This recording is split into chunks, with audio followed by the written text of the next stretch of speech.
मधुर के मधुर नाम में आप सबको पूजा मसीह की। परमेश्वर का धन्यवाद हो, उन्होंने फिर इस हफ्ते में वचन के प्रचार का मौका दिया और हम सब आज जीवितों के संसार में जीवित हैं। यह परमेश्वर का अनुग्रह है। बहुत से लोगों ने अपने अजीज़ों को खोया है, हम लोगों ने भी अपने अजीज़ों को खोया है। अब मेरे प्रियो, बहुत से रिश्तेदार अब नहीं हैं जो कभी थे, महीने बाद पहले भी थे। ये जीवन चक्र है और वचन में लिखा है जो मनुष्य पैदा हुआ है उसे मरना है। अब परमेश्वर की योजना बिल्कुल अलग होती है। वो किसी को बचपन में बुला लेते हैं, किसी को जवानी में, किसी को बुलाते हैं अधेड़ावस्था में और किसी को एक अच्छी उम्र देते हैं। अब उनकी योजना और उनकी इच्छा के बारे में कोई नहीं पूछ सकता। बहुत अच्छा लगता है जब लोग फ़ोन करके अपनी पीड़ाएं शेयर करते हैं और हम उनसे बातें करते हैं तो उनको बताते हैं कि हमें क्या करना चाहिए। मेरे प्रियो, हम लोग को जो सबसे बड़ी चीज़ है वो है हम लोग को तैयार रहना, क्योंकि हम नहीं जानते कब हमारी बुलाहट आ जाएगी। और इसके बाद जहाँ हम जाएंगे वो युगान युग यानी हजारों वर्षों के लिए, चाहे रिवॉर्ड हो चाहे पनिशमेंट।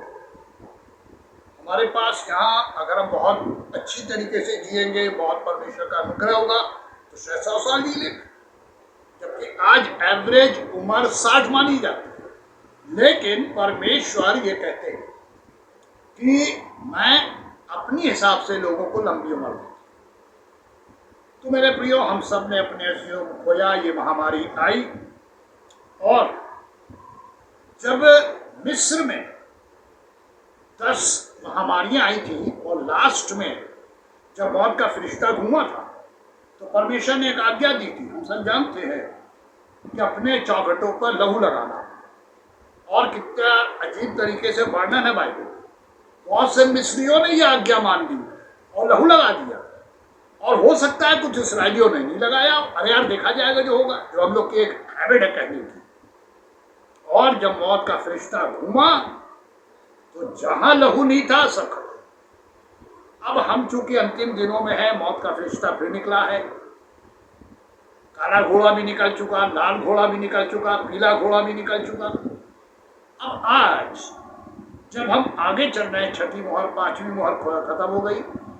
ये जो 7वां अध्याय है इसमें 2 दर्शनों का वर्णन है। इसमें बाइबल 2 दर्शनों के बारे में बताती है। पहला दर्शन है 1,44,000 इसराइली, उनकी गिनती रखी गई है, उससे ज्यादा नहीं। हो सकता है परमेश्वर की योजना कुछ और हो।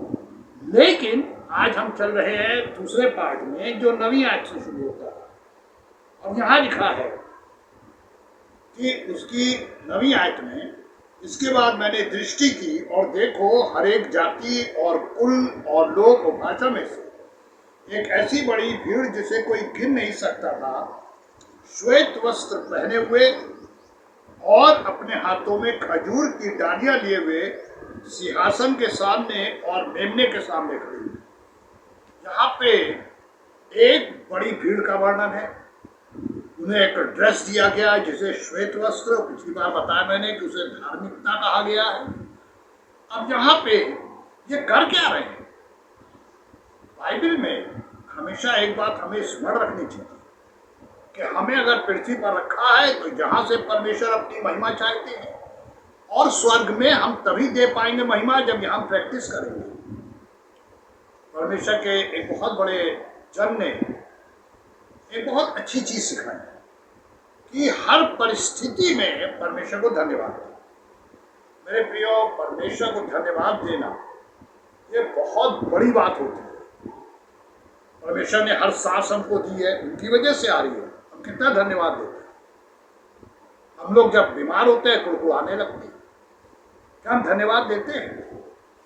अभी गुजरे दिनों में 3-4 दिन से मुझे भी फीवर, कोरोना नहीं है पर बुखार आ रहा है, और ताजुब ये है कि वो 100 से ऊपर जाते ही नहीं, 99 100, और सिर्फ एक काम कर रहा है, प्रार्थना। जो दवाइयाँ डॉक्टर ने कही होम्योपैथिक को हम यूज कर रहे हैं, क्योंकि एलोपैथिक कम कर रहे हैं। मेरे प्रियो, अब जो 2 बार टैबलेट लेनी पड़ती थी अभी 1 बार लेनी पड़ती है। मियाद बढ़ गई, बुखार मियाद बढ़ा गया। और मेरे डॉक्टर ने मुझसे बताया कि ये 5 दिन आप मान के चलो। मेरे प्रियो देखिए, परमेश्वर की इच्छा क्या है हम नहीं जानते, लेकिन ये बुखार, ये बीमारी हमें ना तो महिमा करने से रोक सकती है, ना परमेश्वर के वचन के प्रचार करने से। अब यहाँ लिखा है, एक बड़ी भीड़ परमेश्वर के सिंहासन के सामने श्वेत वस्त्र पहने खड़ी है। और क्या लिखा हुआ है? और अपने हाथों में खजूर की डालियां लिए हुए। पुराने युग में जब रोमी सल्तनत थी और हमारे प्रभु भी आए, तो जो उनका वेलकम किया गया वो खजूर की डालियों से।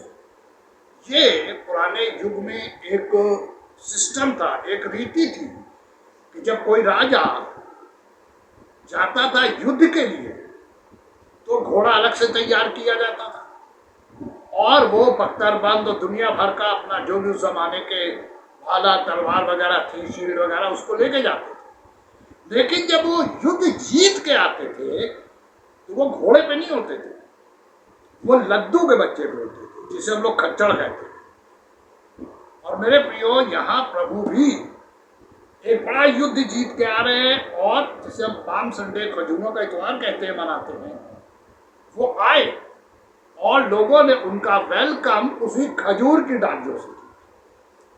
ये खजूर की डालियां स्वर्ग में कहां से आई हम लोग नहीं जानते, लेकिन वचन में जिस डाली को यमुना देख रहे हैं वो पृथ्वी में कंपेयर करके बता रहे हैं खजूर की डाली। उन्होंने क्या देखा, हमारे पास क्या लिखा हुआ है मेरे प्रियो, वो है खजूर की डालियां। अब यहाँ पे जो सबसे बड़ा काम हर मसीह को करना है वो है, अगर हमारी प्रैक्टिस यहाँ रहेगी कि हम परमेश्वर की महिमा करें, पूरे समय परमेश्वर को धन्यवाद दे, तो जब हम खत्म होंगे तो ये हमारी आदत स्वर्ग में भी होगी। लेकिन अगर हम यहाँ नहीं करेंगे तो वहाँ कौन करेगा? क्योंकि बाइबल क्या कहती है, दाऊद लिखते हैं अपने भजन संहिता में, क्या मुर्दे परमेश्वर की बड़ाई करते हैं? नहीं कर सकते। क्यों? कि मुर्दे तो जमीन में खत्म हो गए। मेरे प्रियो, वचन ये भी कहता है कि याकूब 6, 7, 8 में धोखा ना खाओ, परमेश्वर ठट्टों में नहीं उड़ाता। मनुष्य जो कुछ बोता है वही करता। जो शरीर के लिए बो रहा है, शरीर की अभिलाषाएं पूरी कर रहा है, शारीरिक चीजों में मगन है, वो शरीर के द्वारा विनाश की कटनी काटेगा। इसका मतलब जानते क्या? इसका अर्थ ये है कि जो बो रहा है वो सब स्वर्ग में लिखा जा रहा है और वो उसके विनाश को लाएगा और वो स्वर्ग के बाद विनाश की कटनी काटेगा। लेकिन जो आत्मा के लिए बोल रहा है, तो आत्मा के लिए हम कैसे बोलते हैं? मेरे प्रियो, जब हम परमेश्वर की बुराई करते, परमेश्वर की महिमा करते, परमेश्वर के चरणों में सारी बातें करते, तो हम परमेश्वर को बलिदान चढ़ाते। और सबसे बड़ी बात है धन्यवाद का बलिदान। भजन संहिता 50:12 पढ़ लीजिए कि धन्यवाद का बलिदान चढ़ाने वाला मेरी महिमा करता है। वह आज्ञा दी गई है परमेश्वर को धन्यवाद का बलिदान चढ़ाना। हमें जो कुछ है हमारे पास, वो किसका दिया है? हमारी किसी औकात का नहीं है, ये परमेश्वर ने हमको दिया है। और आज परमेश्वर क्या चाहते हैं? हम परमेश्वर के लिए खर्च हो। मेरे प्रियो, रोमियो 12:1 में क्या लिखा हुआ है? तुम अपने शरीरों को परमेश्वर का भावता हुआ बलिदान करके चढ़ा दो, जो परमेश्वर को पसंद है। अब पूरे वचन में भरा हुआ परमेश्वर को पसंद क्या है। अब शर्त भी लगाई गई है। अगर आप पढ़ेंगे दूसरे इतिहास के 15वें बाब की 1-2 आयत में, नबी जाता आसा राजा के पास, क्या कहते हैं? हे आसा, जब तक तुम परमेश्वर के संग रहो, परमेश्वर तुम्हारे संग रहेगा। ये शर्त है कि जब तक हम परमेश्वर से अटैच रहेंगे, परमेश्वर हमारे संग रहेगा। और यदि तुमसे छोड़ दोगे तो परमेश्वर तुम्हें छोड़ के चला जाएगा। कितना अच्छी बात है कि परमेश्वर कहते हैं मैं हाथ के बनाए मंदिरों में नहीं रहता, तुम मेरा मंदिर। लेकिन हमारे काम हमारे परमेश्वर के विरोध में खड़े हुए हैं। यशायाह 59:1-2 में क्या लिखा है? तुम्हारे अधर्म के कामों के कारण परमेश्वर तुम्हारी नहीं सुनता। मेरे प्रियो, मेरे पास बहुत से फोन आते हैं। जब एक बच्चे का के माँ बाप का फोन आया, बच्चे को कोरोना हो गया था, आईसीयू, उन्होंने फोटो भेजी और पूरे मॉनिटर से बच्चा लगा हुआ था अस्पताल के अंदर। परमेश्वर ने अपनी शक्ति के द्वारा प्रार्थना मेरी सुनी और उसके तीसरे दिन फिर फोन आया और मैंने उनसे पूछा कहिए कैसा बच्चा? बोले बच्चा घर में है, आईसीयू से बाहर आ गया, परमेश्वर ने संपूर्ण चंगाई दी, धन्यवाद आपको। मैंने कहा मुझे नहीं, मैंने कुछ नहीं किया, आपकी बात परमेश्वर, आप परमेश्वर को धन्यवाद दीजिए।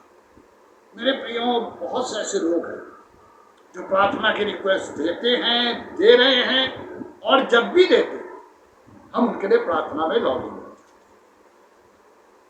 परमेश्वर ने एक बोझ दिया और ये आज से नहीं है, 40 साल हो गए। ये बोझ है कि प्रार्थना कर, प्रार्थना कर, और जब तू मेरे पास रहेगा तो मैं तुझे बड़ी बड़ी बातें सिखाऊंगा। अब यहाँ पे लिखा है श्वेत वस्त्र, खजूर की डालियां है, और कहाँ है? सिंहासन के और मेमने के सामने।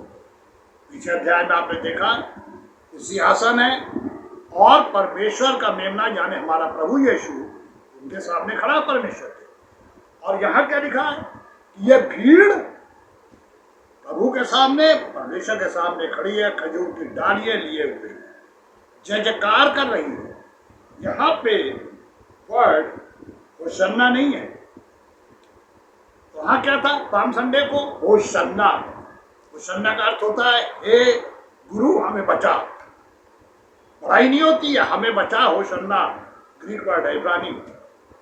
यहां नहीं लिखा होशन्ना, जहां परमेश्वर की बड़ाई और स्तुति कर रहे हैं, क्योंकि वो बचे हुए लोग हैं, बचा लिए गए। एक शर्त है परमेश्वर की कि अगर हमने यहां प्रभु को स्वीकार किया, प्रभु के संग रहे, प्रभु के लिए जीना शुरू किया, तो प्रभु के वचन में क्या लिखा है? प्रभु अपनों को पहचानता है। अपनों यूहन्ना 9:31 में लिखा है तू सबके लिए प्रार्थना मत कर। प्रभु भी नहीं करते थे। यूहन्ना 17 में लिखा है मैं सारे लोगों के लिए प्रार्थना नहीं करता हूँ, केवल इनके लिए जिन्हें तूने मुझे दिया, और इसके बाद उनके लिए जो इनके द्वारा तेरे पास आए।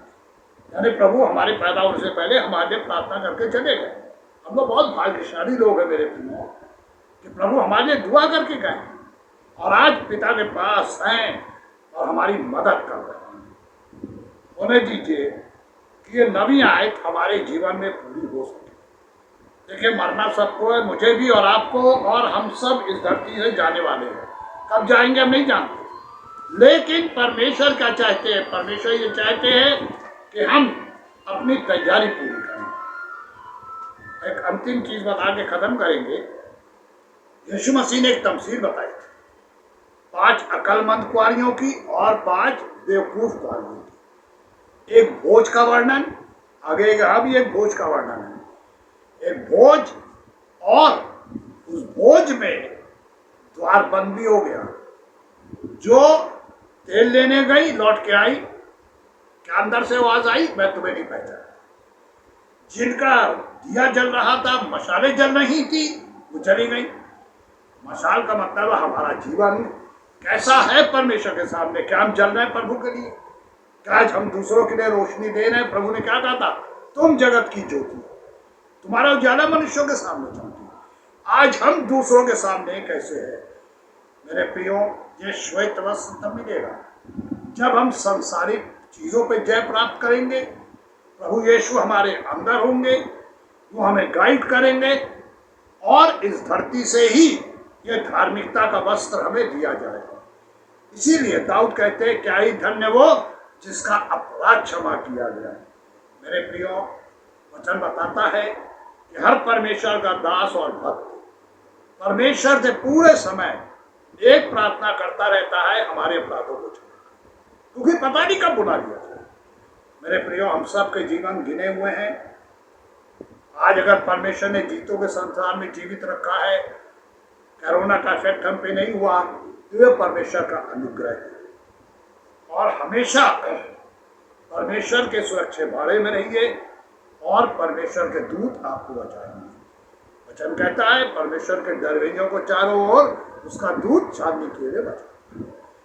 अरे परमेश्वर की आशीष आप लोगों के संग हो और हम तैयारी करें उस दिन की। हो सकता है अगला हफ्ता ना आए हमारे साथ, हमें जाना पड़े, तो परमेश्वर के राज में जय जयकार कर रहे हैं। उन्हें दीजिए यहाँ भी हमारे जीवन से जय जयकार निकले। परमेश्वर की आशीष आप सबों के संग हमेशा बनी रहे। आमीन।